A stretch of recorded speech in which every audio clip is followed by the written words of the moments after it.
Qué lindo poder disfrutar de este fresquito, ¿no? Después de unos días con mucho calor y humedad. Eh, y como verán ahí al frente, para el domingo que viene, está el nuevo aire acondicionado. Qué lindo, qué alegría también poder preparar este lugar para que podamos estar cómodos y podamos alabar a nuestro Dios y aprender más de su palabra. Siempre que miramos algo en la Biblia, solemos concentrarnos, hacer foco, detenernos en algún pasaje y lo analizamos. En esta mañana los voy a invitar a recorrer varios pasajes de la Biblia donde podemos encontrar profecías que se han cumplido sobre la venida y la vida de nuestro Señor Jesucristo.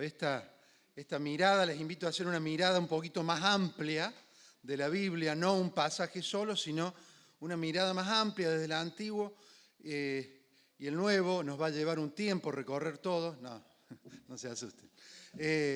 Vamos a ver algunos puntos, pero tratar de mirar el cumplimiento profético que tenemos en la Biblia sobre el Señor Jesús.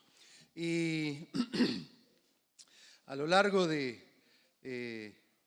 Antiguo Testamento, Dios va revelando su plan de salvación a través de la promesa de un Mesías. Mesías significa prometido, significa ungido, significa un salvador, un líder liberador o libertador, ¿no? Entonces, el cumplimiento de las profecías mesiánicas es uno de los pilares fundamentales de nuestra doctrina como cristianos. La figura central a través de toda la Escritura, desde el Génesis hasta el Apocalipsis, todo va a apuntar, está apuntando hacia la figura, hacia el personaje central de la Biblia, es el Señor Jesucristo. Y mucho antes que Jesús naciera, se profetizó, se adelantó, alguien dijo que Jesús iba a venir. Jesús no vino sin ser anunciado.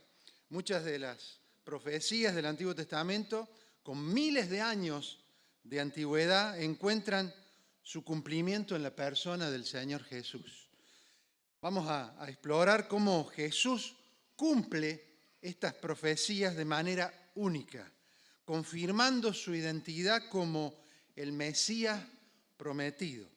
La idea es poder mirar algunos versículos proféticos y ver en el Nuevo Testamento cómo se fueron cumpliendo en la vida de Jesús. Yo tuve que elegir algunos versículos porque hay más de 300 versículos, 300 pasajes que hablan del Señor Jesús en el Antiguo Testamento.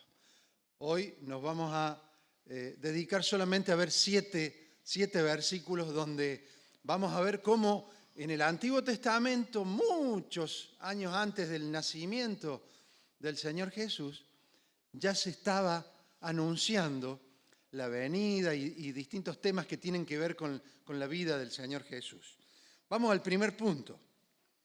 El primer punto es que Cristo vendría de Israel, que saldría del pueblo judío. Eso lo tenemos en Génesis 12:3, que dice: y serán benditas en ti todas las familias de la tierra.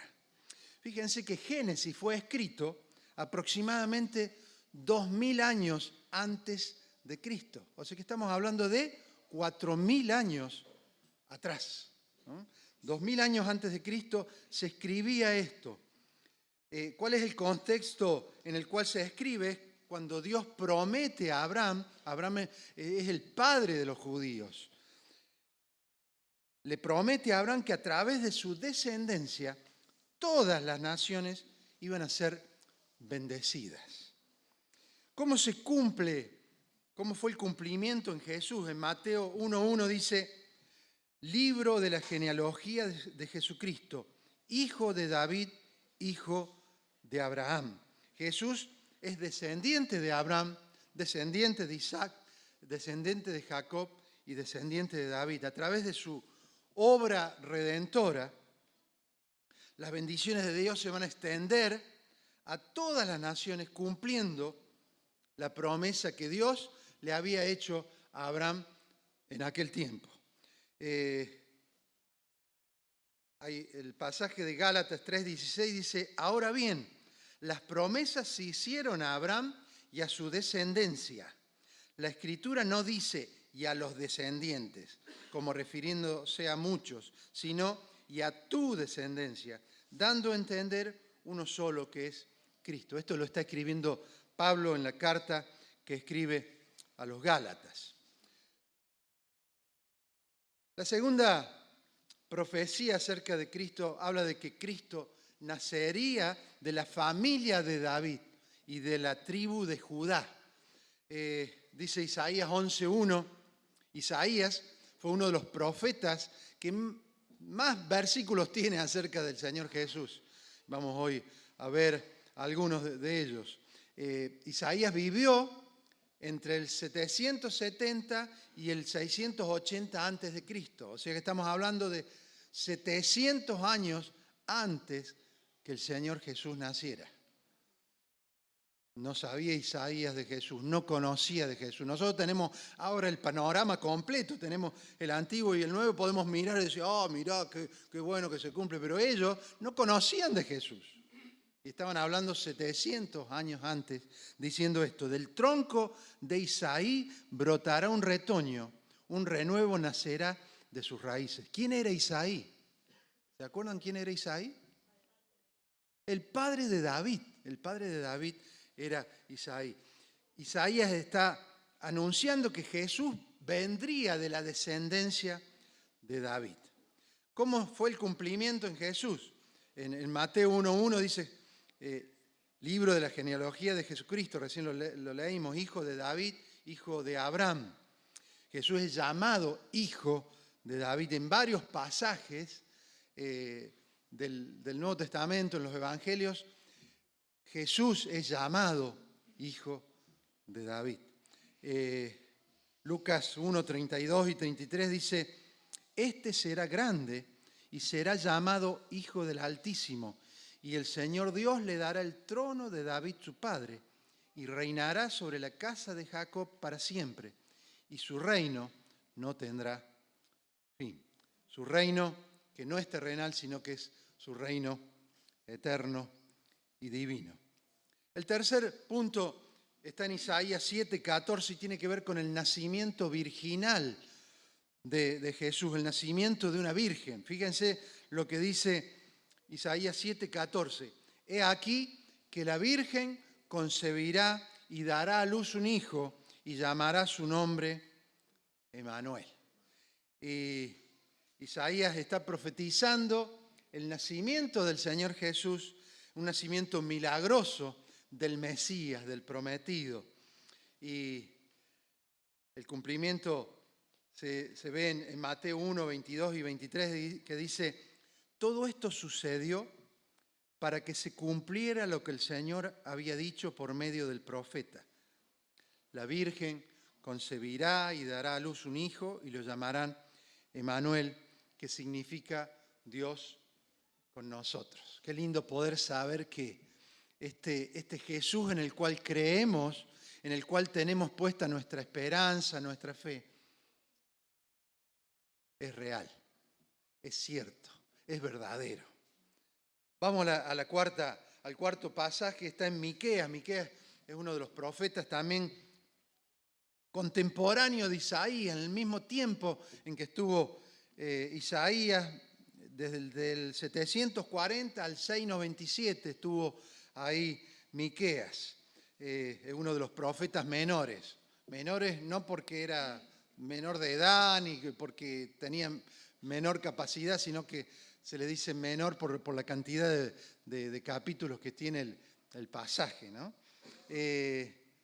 Dice Miqueas: pero tú, Belén Efrata, pequeña para estar entre las familias de Judá, de ti me saldrá el que será Señor en Israel, y sus salidas son desde el principio, desde los días de la eternidad. Ahí está anunciando Miqueas que iba a nacer en Belén. Y fíjense, qué curioso, ¿no? Porque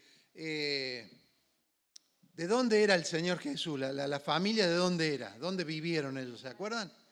En Nazaret, mucho más al norte. Y por una cuestión política, José y María, siendo ella embarazada, tuvieron que ir y bajar al pueblo de Belén, porque ahí era la familia, la ascendencia de él, y tenía que hacer un censo, y se fueron a Belén, y ahí nació el Señor Jesús en Belén. Belén Efrata. Estaba curioseando esto de Efrata, qué es lo que es Efrata, ¿no?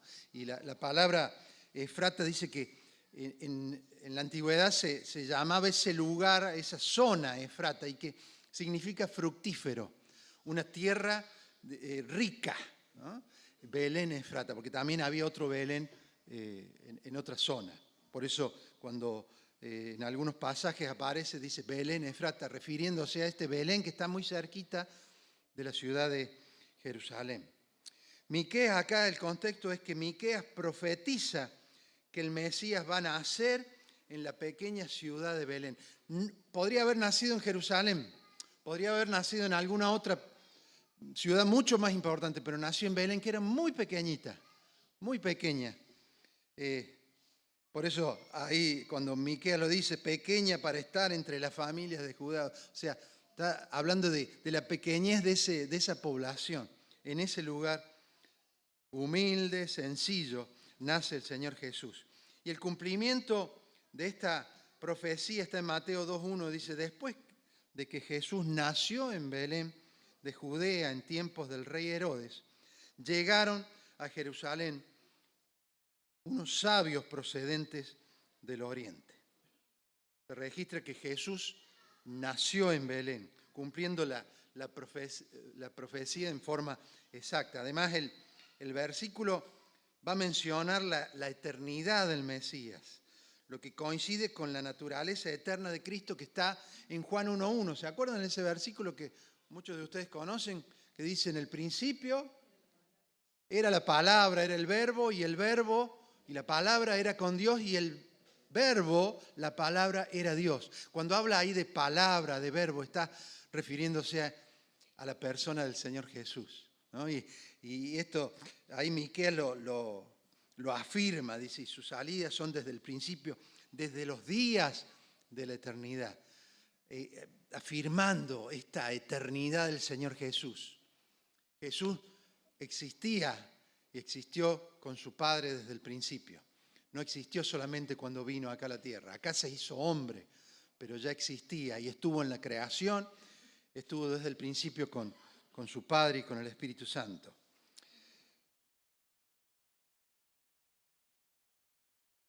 El quinto punto es el ministerio de milagros que el Señor Jesús iba a tener. Y esto está en Isaías 61, versículo 1 y 2.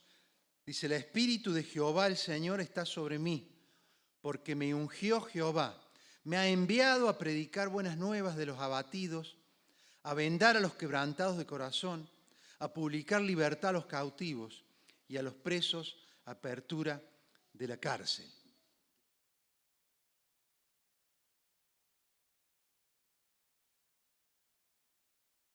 Isaías profetiza que el Mesías, que este prometido vendría a liberar, vendría a sanar, vendría a proclamar las buenas nuevas. Y el cumplimiento se da en Lucas 4, 16 al 21. Ahí yo le puse la última parte, pero quiero compartirlo con ustedes porque este relato nos habla del Señor Jesús en acción. Fíjense lo que dice. Lucas 4, del 16 al 21. Dice, Jesús fue a Nazaret, el pueblo donde se había criado. El sábado entró en la sinagoga como era su costumbre y se puso de pie para leer las Escrituras. Le dieron a leer el libro del profeta Isaías y al abrirlo encontró el lugar donde estaba escrito, el Espíritu del Señor está sobre mí porque me ha consagrado para llevar la buena noticia a los pobres, me ha enviado a anunciar libertad a los presos y dar vista a los ciegos, a poner en libertad a los oprimidos, a anunciar el año favorable del Señor. Luego Jesús cerró el libro, lo dio al ayudante de la sinagoga y se sentó. Todos los que estaban allí tenían la vista fija en él. Él comenzó a hablar diciendo: hoy mismo se ha cumplido la escritura que ustedes acaban de oír. Hoy mismo se ha cumplido esta escritura, escrita 700 años antes de que el Señor Jesús naciera. Jesús se levanta en la sinagoga y lee esta profecía declarando que se cumple en su persona. Se está cumpliendo esta profecía en sí mismo, ¿no? Y su ministerio estuvo marcado por la predicación, por los milagros, por la liberación espiritual. Todos estos detalles que hablaban diciendo de su persona lo que iba a hacer, se cumplió en su vida a través, esto lo podemos conocer a través de los evangelios, ¿no? Como el Señor predicó, hizo milagros, sanó enfermos, liberó a personas endemoniadas. Vamos al punto 6. Otra profecía acerca del Señor Jesús.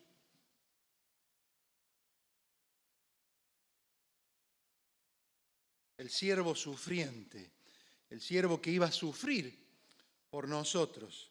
Y quiero leerlo, Isaías 53, versículos 3 al 5.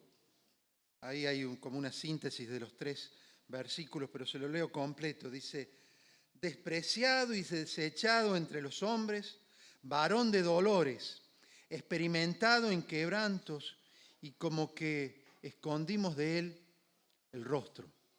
Fue menospreciado y no lo estimamos. Ciertamente llevó él nuestras enfermedades y sufrió nuestros dolores. Y nosotros le tuvimos por azotado, por herido de Dios y abatido. Mas él herido fue por nuestras rebeliones, molido por nuestros pecados. El castigo de nuestra paz fue sobre él y por su llaga fuimos nosotros curados. El versículo 6 dice: todos nosotros nos descarriamos como ovejas, cada cual se apartó por su camino, mas Jehová cargó en él el pecado de todos nosotros. Esto pareciera, es tan textual a la vida que nosotros vemos en el Señor Jesús, ¿no? Todo lo que sufrió, todo lo que tuvo que pasar por nuestro pecado, entregando su vida en una cruz por nosotros, muriendo en una cruz que era la peor muerte que existía en ese momento, peor muerte por el sufrimiento que provocaba. Y el Señor tomó nuestro lugar, tomó tu lugar en esa cruz y pagó por tu pecado, pagó por mi pecado. Y hoy podemos tener salvación en este Jesús que hoy también nos ofrece salvación, nos ofrece la oportunidad de ser hijos de Dios, de tener perdón de nuestros pecados. El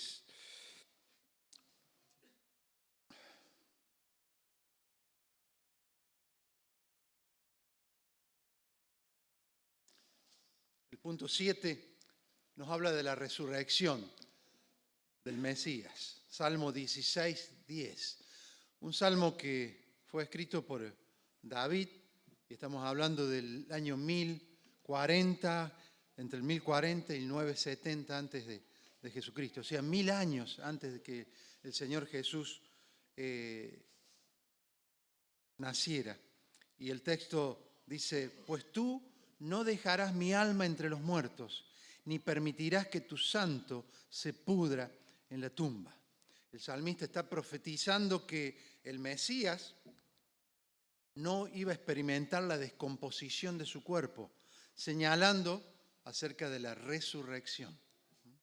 El cumplimiento en Jesús se va a dar en el hecho de su resurrección, pero lo podemos ver en Hechos 2, 31, que dice: David estaba mirando hacia el futuro y hablaba de la resurrección del Mesías.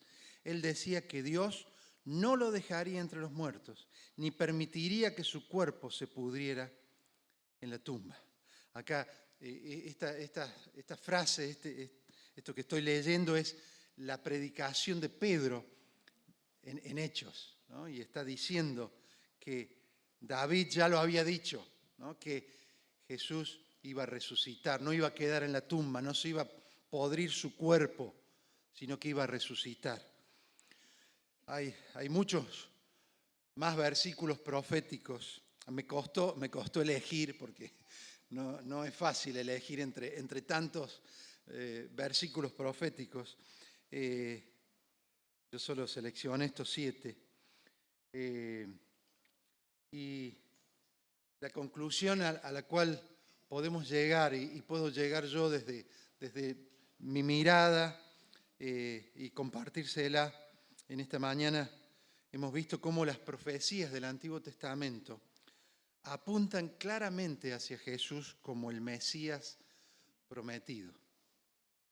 Él cumplió cada una de estas promesas, cada una de estas profecías de manera precisa, confirmando en primer lugar que Jesús es el Salvador del mundo. En segundo lugar, confirma su divinidad, que Jesús es Dios.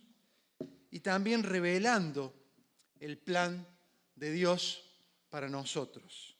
La obra redentora de Jesús, la obra salvadora de Jesús, desde su nacimiento hasta su resurrección y su inminente venida, refleja el plan de Dios para la humanidad, para nosotros. Además, ver cómo estos detalles se cumplieron exactamente como se profetizaron, fortalece nuestra fe. Fortalece nuestra fe en la inspiración de las Sagradas Escrituras y muestra que la Biblia no es una colección de libros de varios autores, sino que es un libro con un solo autor, y el autor es Dios. Sabemos que toda la Escritura es inspirada por Dios. Hay un solo autor de la palabra de Dios. Y Jeremías 29:11 dice: yo sé los planes que tengo para ustedes, planes para su bienestar y no para su mal, a fin de darles un futuro lleno de esperanza. Yo, el Señor, lo afirmo. El profeta Jeremías diciéndonos esto de Dios, pensando en cada uno de nosotros. Dios tiene planes para nosotros, planes para nuestro bien, planes para que nosotros podamos tener puesta nuestra mirada, puesta nuestra esperanza en Jesús. Son los planes del Señor que son perfectos y Él los va a llevar a cabo por completo. Él gobierna con sabiduría, gobierna con poder, gobierna con amor y cuida y dirige todas las cosas en el universo. No se le escapa nada. A veces dudamos, decimos, pero ¿cómo? Pero el Señor, ¿cómo permite esto? ¿Cómo permite esa guerra? ¿Cómo? El Señor está al control de cada situación. Controla hasta los gobernantes que tenemos. Aunque no nos gusten, o aunque nos gusten un poco más que otros, también controla esas situaciones. Él es soberano y tiene el control total de todas las cosas que pasan y que nos pasan. Y eso es lindo saberlo, ¿no? Que cuando las cosas a veces nos van mal o sufrimos o pasamos por distintas situaciones, saber que el Señor es soberano sobre eso nos da paz, nos da esperanza, nos hace vivir de una forma diferente. Por eso es tan importante esto que dice, a fin de darles un futuro lleno de esperanza. Qué lindo tener nuestra esperanza puesta en Jesús. El cumplimiento de las promesas y los planes del Señor va a fortalecer nuestra esperanza, confirmándonos una vez más que Dios es fiel, que Dios no nos falla y que cumple sus promesas. Que en este tiempo que falta, en este tiempo de espera hacia la Navidad, puedas tomar la decisión de poner tu confianza en nuestro Dios, que es soberano sobre nuestras vidas, y que también puedas poner tu esperanza en sus promesas de que un día el Señor Jesucristo regresará a buscarnos para llevarnos al cielo, para vivir una vida eterna con Él, para siempre con Él. Y Él lo prometió y lo va a cumplir, así como cumplió muchísimas profecías. Que el Señor nos bendiga.